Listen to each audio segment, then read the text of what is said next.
രണ്ടുപേരുടെയും പേരിൽ 2 crime ഉള്ളതായിട്ടാണ് police പറഞ്ഞിരുന്നത്. അതനുസരിച്ചുള്ള കാര്യങ്ങളാണ് സബ്മിറ്റ് ചെയ്തിരുന്നതും. പിന്നെ ഇപ്പോൾ അഡീഷണലായ ഒരു ക്രൈം കൂടി രജിസ്റ്റർ ചെയ്തുകൊണ്ടാണ് ഇന്ന് പോലീസ് കോടതിയിൽ വന്നത്. സ്വാഭാവികമായിട്ടും അതിനും ഉള്ള വാദങ്ങൾ 2 ഭാഗത്തു നിന്നും ഉണ്ടായി. പക്ഷേ ഇന്നലെ അനുവദിച്ച ഇടക്കാല ജാമ്യം കണ്ടിന്യൂ ചെയ്യുമെന്നും നാളത്തേക്ക് ഈ ജാമ്യാപേക്ഷയിൽ ഉത്തരവ് പറയുമെന്നാണ് കോടതി പറഞ്ഞിട്ടുള്ളത്.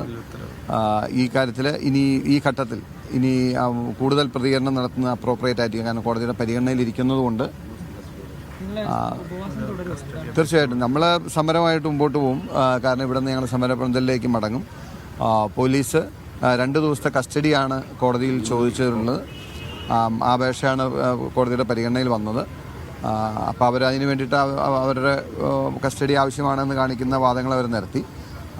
മറുഭാഗത്തു നിന്നുള്ള ഞങ്ങളുടെ കാര്യങ്ങളും പറഞ്ഞു. കോടതി ഒരു ഉത്തരവ് പറയാൻ വേണ്ടി വെയിറ്റ് ചെയ്യുന്ന ഘട്ടത്തിൽ കൂടുതൽ അതിനെക്കുറിച്ച് പ്രതികരിക്കുന്ന അപ്രോപ്രിയേറ്റ് ആയിരിക്കില്ല. എന്നാലും ഞങ്ങൾക്ക് കോടതിയിൽ പൂർണ്ണ വിശ്വാസമുണ്ട്. ഇതുവരെ ഞങ്ങൾക്ക് നീതി ലഭ്യമായത് കോടതിയിൽ നിന്നാണെന്നുള്ള ഉത്തമ ബോധ്യമുണ്ട്. ഇനിയും നീതി കിട്ടും എന്ന പ്രതീക്ഷയാണുള്ളത്. ഞങ്ങൾ സമരപന്തലിലേക്ക് മടങ്ങുകയാണ്. പുതിയ വകുപ്പ് ഇപ്പോൾ PDPP അടക്കം നോൺ ബെയിലബിൾ ആയിട്ടുള്ള പുതിയ വകുപ്പുകളാണ് അവർ ഇട്ടിട്ടുള്ളത്. അതിൻ്റെ കസ്റ്റഡി ആപ്ലിക്കേഷനോ മറ്റു കാര്യങ്ങളോ ഞങ്ങൾക്ക് ലഭ്യമായിട്ടില്ല. അത് ലഭ്യമാകുന്നവർ കൂടുതൽ ഡീറ്റെയിൽ ആയിട്ട് പറയാൻ കഴിയും.